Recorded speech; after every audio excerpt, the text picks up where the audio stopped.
तो आज हम पढ़ेंगे डिटर्मिनेंट मतलब सारणी। तो सारणी क्या, जिस तरह से रिलेशन पढ़ा था और कल फंक्शन पढ़ा था, उसी तरह से रिलेशन और फंक्शन एक दूसरे से संबंधित था ना, उसी तरह से ये मैट्रिक्स और डिटर्मिनेंट एक दूसरे के संबंधित है।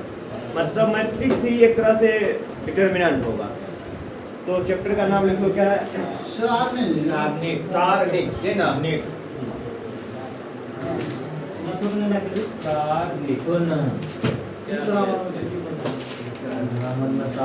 लिखो, चैप्टर का नाम लिखो सारणिक डिटर्मिनेंट। सारणिक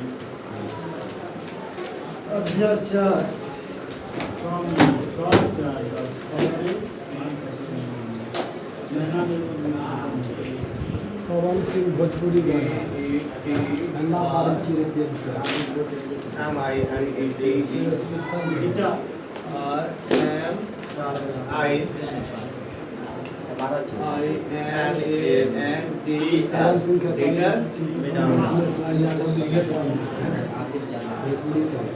तो देखो, तो सिंपल सा अगर बोलेगा डिटर्मिनेंट है क्या, तो डिटर्मिनेंट एक तरह से बोलेगा क्या, ये संख्या है।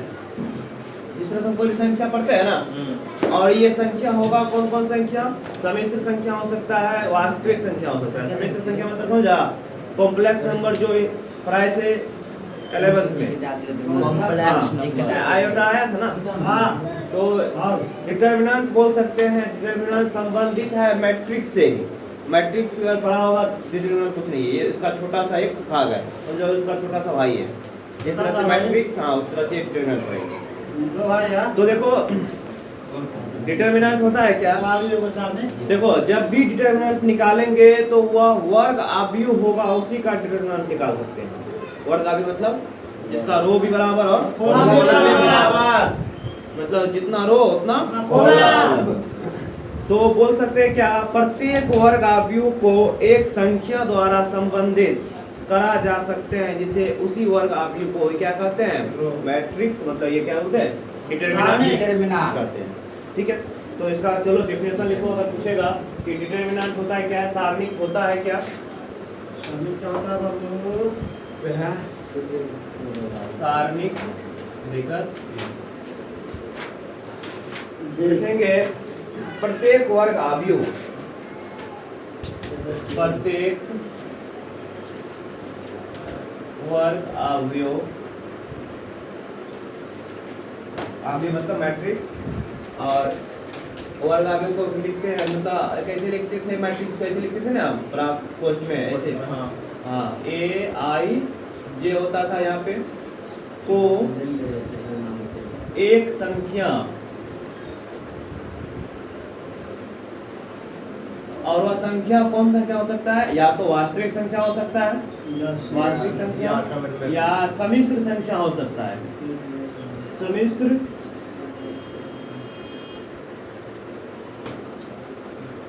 ये संख्या हो सकती है, द्वारा संबंधित, द्वारा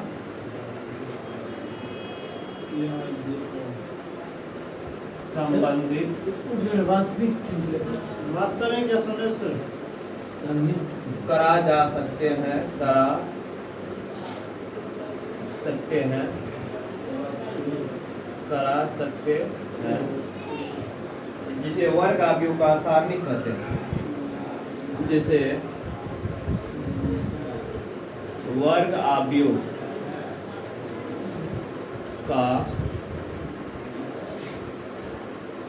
सारणिक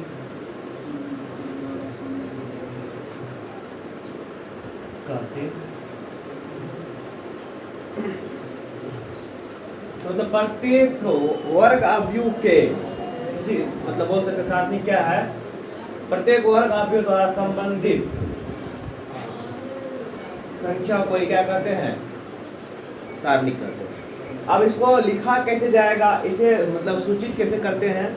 तो इसको देखो, इसे जो है ना, या तो ऐसे सूचित कर दो, जैसे कोई मान लो ए कोई सारणिक लेना है, ए कोई डिटर्मिनेंट लेना है, तो इसको ऐसे लिखते हैं, ए मोड ए, नहीं मोड ए, मापक निकालते हैं ना ऐसे। तो यही इसमें ये वाला चिन्ह नहीं देंगे, ये हो गया मैट्रिक्स का चिन्ह और ये हो जाएगा सारणिक का चिन्ह। या नहीं तो अगर तुमको ये नहीं लिखना है, ये ऐसे कर दो, DE टी, हाँ डी ई टी डिटर्मिनेंट हो गया, डिटर्मिनेंट ऑफ ए। तो या तो ए से लिखो या तो ऐसे लिखो। जैसे हमको मान लो अभी लिखना है ए कोई डिटर्मिनेंट लिखना है, मान लो ए कोई डिटर्मिनेंट लिखना है 1 2 3 4, तो इसको कैसे लिखेंगे, ऐसे कर देंगे, ये हो जाएगा डिटर्मिनेंट। और अगर ये हो जाएगा तब समझ जाएंगे मैट्रिक्स, मतलब आप भी इसी को ये भी बोल सकते हैं डिटर्मिनेंट ऑफ ए। तो इसको इस तरह से सूचित किया जाएगा, ठीक है।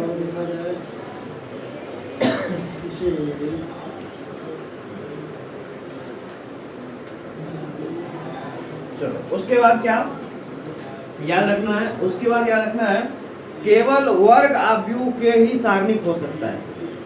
वर्ग आव्यूह होगा तभी उसका डिटर्मिनेंट निकलेगा, नहीं तो डिटर्मिनेंट नहीं निकलेगा। याद रखना है केवल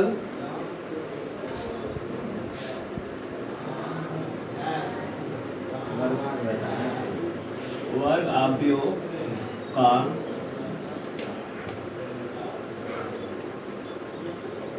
सारणिक संभव हो सकता है।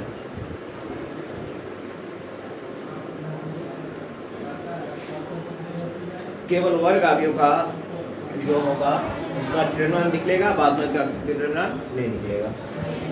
चलो अब 10वां में एक चीज पढ़ा था, ये बात पढ़ा होगा, बता रहे a1 x plus b1 y plus c1 बराबर 0। अरे इधर देखो ना, उसके बाद फिर a2 x plus b2 y plus c2 बराबर 0, ठीक है। ये बात पढ़ा था, इसको बहुत तरह से हल किया था। दो चर वाले रैखिक समीकरण 10वां पढ़े होंगे, जिसमें हम सबसे पहले इसको ग्राफीय विधि से हल किए होंगे। पहला देखो ग्राफीय विधि, ग्राफीय बहुत सारी विधि है इसका, 5 विधि पढ़े थे। दूसरा क्या था, प्रतिस्थापन विधि, विलोपन विधि। ये समझ गया, समझ में आ गया। खाली विलोपन, प्रतिस्थापन विधि, उसके बाद विलोपन विधि, विलोपन विधि, उसके बाद चौथा क्या था, गुणन विधि, ठीक है। इतना चीज से हम इस समीकरण को हल कर सकते हैं। तो ये था दो चर वाले रैखिक समीकरण को हल करने के लिए। अगर इसमें 3 चर राशि दे देता, x y z दे देता, इसको हम देखो ये जो लिखे हैं, ये जो समीकरण लिखे हैं, इस समीकरण को हम मैट्रिक्स की सहायता से भी हल कर सकते हैं। आगे पढ़ेंगे इसको और कैसे हल किया जाता है। अभी इसी चैप्टर के आगे 4 पॉइंट पे पढ़ेंगे। तो इसको जो है ऐसे तो हल कर ही सकते हैं ना, इस सब विधि से तो हल कर ही सकते हैं। ये सब जो विधि हो गया, जैसे ग्राफीय विधि हो गया, प्रतिस्थापन विधि हो गया, विलोपन विधि हो गया, वाज्यगुणन विधि हो गया, इस सब विधि से इसको तो हल कर ही सकते हैं। लेकिन इसका एक और विधि है, हम इसको मैट्रिक्स के आधार पे भी हल कर सकते हैं। अब देखो इसी मैट्रिक्स आधार पे हम कैसे हल करेंगे। देखो तो एक चीज बताओ, इसमें 3 कंडीशन होता था। ग्राफ 3 को होता था ना, ग्राफ 3 कंडीशन का होता था ना। एक तो प्रतिच्छेदी हो गया, दूसरा संपाती हो जाए, और तीसरा मतलब क्या होता था, कौन चीज है? देखो ग्राफियन है, इसका 3 हल होता था ना। एक होता था अगर a1 बटे a2 बराबर b1 बटे b2 बराबर, ठीक है, ये होता था, ठीक है। पहला कंडीशन ये होता था। तो इसमें क्या होता था, सुनो, तब हल होता था, अद्वितीय हल होता था, नहीं होता था। ग्राफ अगर प्रतिच्छेद हो जाता था, ग्राफ मतलब अगर इस तरह से प्रतिच्छेदी हो गया था, यहाँ पे एक बिंदु पे कटेगा, और वही क्या होता, अद्वितीय हल होता था। वहाँ पे अद्वितीय हल होता था। केवल यही एक कंडीशन है जिसमें अद्वितीय हलों का हमको हल मिलता था। बाद बाकी देखो, बाद बाकी जो हम करते थे, जैसे A1 बटे A2 बराबर B1 बटे B2 डज नॉट बराबर C1 बटे C2। ठीक है, अगर इसको देखते थे इसमें कोई हल नहीं, कोई हल नहीं, तो क्या कोई हल नहीं था इसका, इसका कोई हल नहीं होगा। हल नहीं। तीसरा कंडीशन क्या था, A1 बटे A2 बराबर B1 बटे B2 बराबर C1 बटे C2। अगर ये कंडीशन आता था तो अनेक हल होता था। हल तो कितना होता था, अनेक। ग्राफ कैसा होता था, ग्राफ समपाती। समपाती। इसका ग्राफ कैसा होता था, नहीं इसका ग्राफ होता था प्रतिच्छेदी नहीं, समांतर। कोई हल देखो कहीं पे कट नहीं करेगा तो हल कहाँ से होगा। इसका ग्राफ कैसा होता है, समांतर। तो यही चीज हम तुम लोग को बताना चाहते हैं। देखो हम शुरू में क्या बताए हैं, डिटरमिनेंट क्या है, एक संख्या है। ठीक है, एक हल है। संख्या मतलब कोई 5 6 7 कुछ भी आएगा। बताओ अगर इस दोनों कंडीशन का फॉलो करेगा तो क्या हमें डिटरमिनेंट कहीं मिलेगा, कभी नहीं मिल सकता है। क्यों, क्योंकि इसमें कोई हल नहीं होगा, कोई संख्या नहीं मिलेगा। तब तो ये डिटरमिनेंट को फॉलो नहीं करेगा ये। उसके बाद इसमें देखो, इसमें अनेक हल है, किसका हल लेगा तुम, अनेकों हल है। ग्राफ संपाती है, लेने पे लेना बहुत सारे का आंसर हो जाएगा। लेकिन एक ही कंडीशन ये बनता है कि इसमें हम ग्राफ, इसमें जो है अद्वितीय हल होगा, यहाँ से डिटरमिनेंट निकाल सकते हैं। चलो यहाँ से देखते हैं डिटरमिनेंट निकालेंगे कैसे।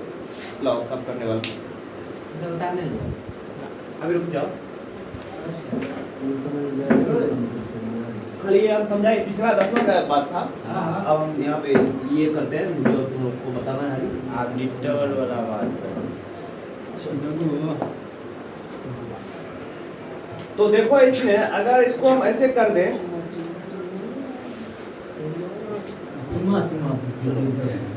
A1 A2 B1 B2, इसमें कोई संख्या रहता था। हम मान लेते हैं A कोई मैट्रिक्स है, ठीक है, जो A1 A2 B1 B2 बारीकी समझो। अच्छा चैप्टर है, इससे 10 क्वेश्चन पूछा जाएगा मैट्रिक्स मिलके। और क्वेश्चन से आगे बहुत आसान क्वेश्चन पूछता है, बहुत आसान चैप्टर है ये। उसके बाद इसको एक मैट्रिक्स मान बना लो, ठीक है, बता रहे सब बता रहे। उसके बाद देखो चर भी है ना, चर को क्या करो, और पीटेंगे तुमको, ये छोरा चर को क्या करो, इसको मान लो चर को क्या सब है, x है, y है, x है y है ना, तो इसको मान लो x y, ये ना चर राशि है। उसके बाद एक और है अच्छा, इसको b मान लो।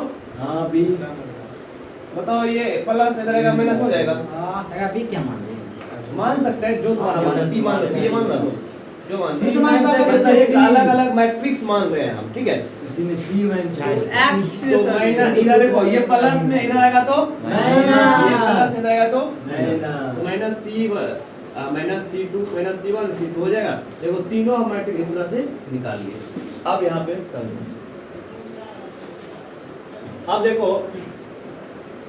इसको हम ऐसे लिख सकते हैं, ये जो लिखा हुआ है ना, देखो ये जो लिखा हुआ है ये ऐसे लिखा हुआ है, ए मैट्रिक्स ए बराबर है ये बी के। सुनो इधर, ये ए एक्स जो है बराबर है किसके, इस बी के। नहीं समझा, देखो ए ये है, बी ये है। यहाँ पर अगर तुम रखेगा ना, जैसे ए का मान कितना है, B1, उसके बाद A2 B2, ठीक है, ये है। x का मान कितना है, x y, ठीक है, बराबर माइनस C1 माइनस C2, ठीक है, b की जगह पे।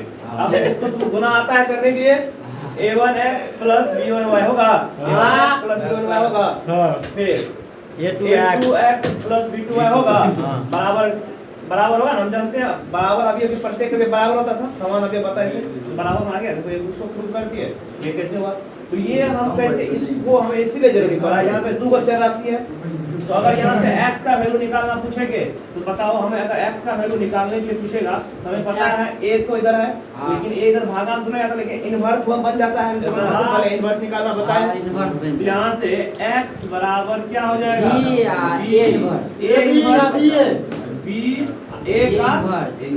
इनवर्स निकालना होता ही है।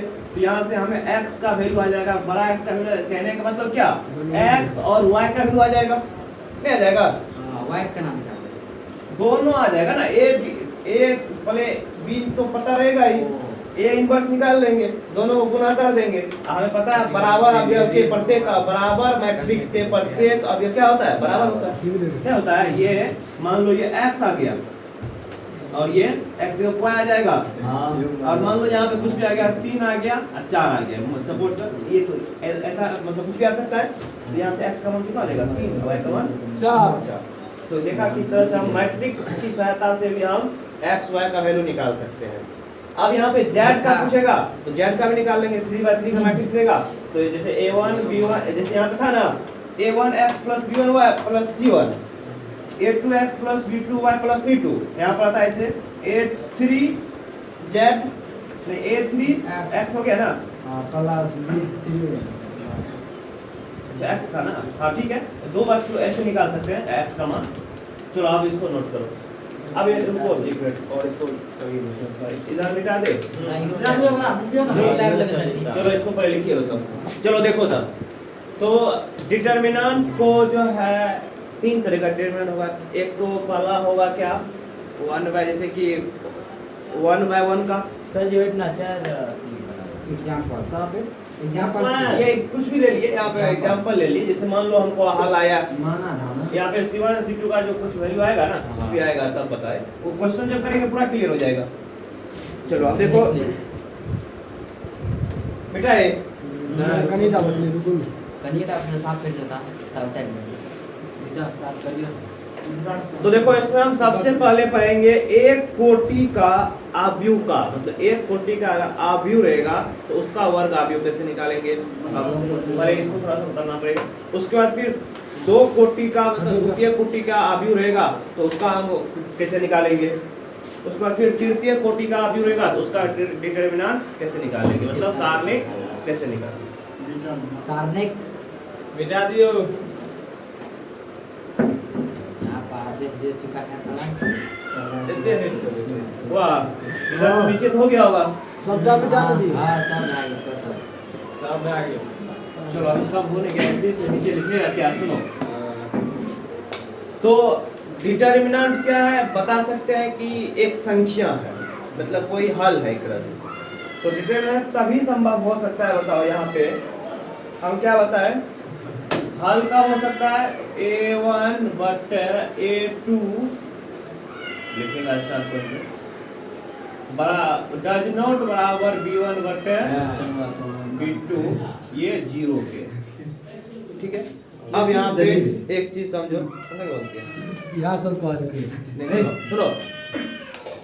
तो इससे पहले अभी पढ़ चुके थे क्या, सुनो, इससे पहले पढ़े थे प्रारंभिक संक्रिया द्वारा इन्वर्स निकालना, जिसमें से तुम लोग को 2 सवाल ऐसे आया था जिसमें से उसका इन्वर्स नहीं निकला था, 14 नहीं निकला था ना, 14-12 मतलब जो भी क्वेश्चन नहीं निकल रहा। तो अब यहाँ पे क्लियर हो जाएगा क्यों नहीं निकला था। देखो क्यों नहीं निकला, डिटरमिनेंट मतलब वहाँ पे प्रारंभिक संक्रिया से इन्वर्स तब ये निकलता जब ये 0 के बराबर इसका डिटरमिनेंट, और डिटरमिनेंट निकालते जो 0 के बराबर आ जाता उसका जो है प्रारंभिक संक्रिया से इन्वर्स नहीं निकलता।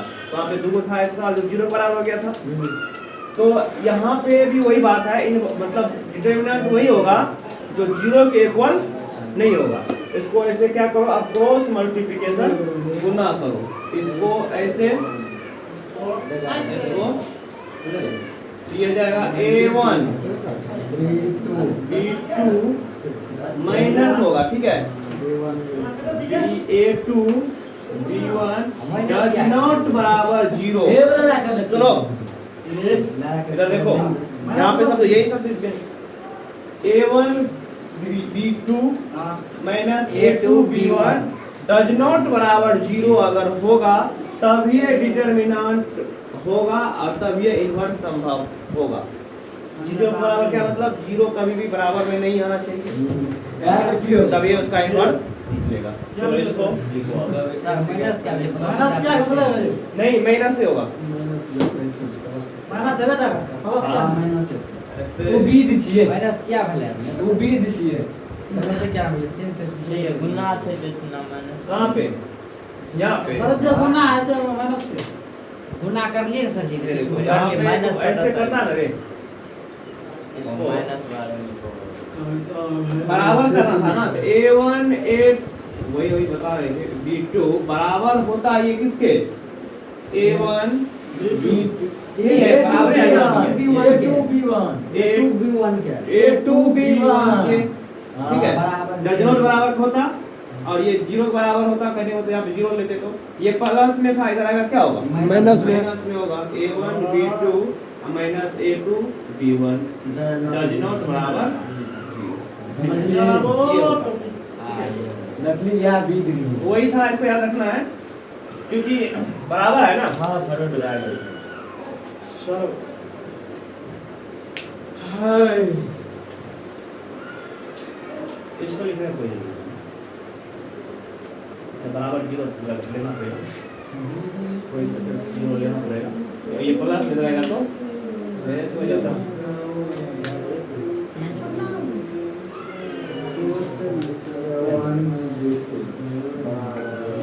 फिर वाला क्यों कर रहा है? यही चला गीत गावे छी। क्या बोला ये सुनता हूँ ना मार ये सुनता है चलो अब इसमें हम पढ़ेंगे सबसे पहले एक कोटि के अवयव के या फुल जलसा है सारणी। फुल सीन दिखा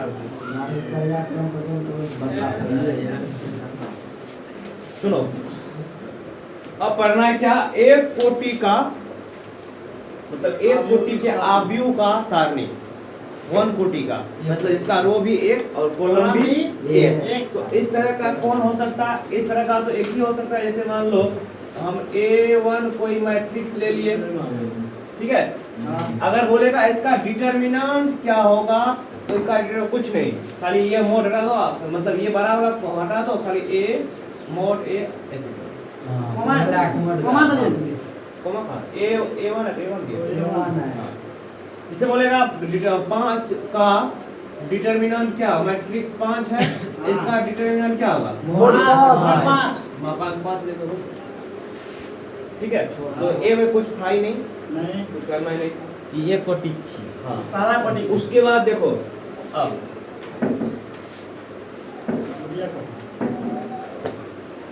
अब दो कोटि के अवयव का सारणी, दो कोटि के अवयव का सारणी। देखो दो कोटि का मतलब इसका रो दो को, कॉलम भी दो को। चलो ले लो एग्जांपल में, मान लो ए कोई मैट्रिक्स है ये, ठीक है। A11 A12 A21 A22 ठीक है। ये अगर इस तरह का, ये अभी क्या है? मैट्रिक्स है। इसका अगर डिटरमिनेंट निकालेगा तो इसका डिटरमिनेंट निकालने के लिए क्या करो? इसको गुना कर दो इससे, ठीक है। इसको गुना कर दो इससे गुना करके घटा। क्यों घटा है पता चला, इससे पहले होता थे सवाल। तो ये हो जाएगा A11, ठीक है, इंटू A22 माइनस। हमेशा यही करना, सुनो रे, हमेशा यही करना। ऐसा नहीं कि पहले इसको गुना कर, क्यों बताए क्यों करना है गुना वहाँ पे। उसके बाद A12 इंटू A21, बस इसका क्या निकल गया? तब ये क्या बोलते हैं, डिटरमिनेंट निकल गया। बस हो गया। हाँ ठीक है, अब देखो इस पे हम साजी मोड बनेगा इसको कर मोड होता मोड क्या ये निकाला तो जैसे बोलेगा पता है, जैसे क्वेश्चन है ऐसे, क्वेश्चन तुमसे बोल दिया क्या, ए बराबर कोई मैट्रिक्स, हमें इसका डिटरमिनेंट निकालना है। जैसे मान लो ये कोई मैट्रिक्स है 1 3 4 5, इसका डिटरमिनेंट निकालें, इसका हमें डिटरमिनेंट निकालने क्या करेंगे, डिटरमिनेंट सिंपल सा तरीका 5 5 1 गुना 5 5 4 दिया 12 माइनस कितना आएगा, संख्या है ना, क्या पता है मैट्रिक्स डिटरमिनेंट एक संख्या है, कौन संख्या है, वास्तविक संख्या भी हो सकता है और समिश्र संख्या भी हो सकता है, सब संख्या है, समझा। हां चलो जैसे बोलेगा a बराबर कोई मैट्रिक्स है 3/3 बताएंगे 3/3 बता रहे हैं कोई सवाल में 3/3 ये भी आसान है, कोई दिक्कत नहीं होगा। रुको जरा 3 4 0 6 8, ठीक है, ये मैट्रिक्स है, बोलेगा इसका डिटरमिनेंट निकाले, 24 इसको इससे गुना इसको घटा दो, 0 गुना 4 तो 8 का 24 माइनस 0 बराबर 24 आंसर। देखो कोई संख्या आ रहा है ना, पहले से बता रहे हैं ना कि मैट्रिक्स क्या है, एक मैट्रिक्स नहीं, डिटरमिनेंट एक संख्या है जो किससे संबंधित है, मैट्रिक्स से संबंधित, वास्तविक से मतलब संख्या। चलो इसको लिखो तो चलो अब हम इसमें क्वेश्चन लेते हैं, देखो उदाहरण 1 का क्वेश्चन ले लेते हैं, एग्जांपल 1 क्वेश्चन है क्या, 2 4 माइनस 1 2 मान ज्ञात कीजिए, 4 2 का मान ज्ञात कीजिए, मान निकाले। हाँ भाई।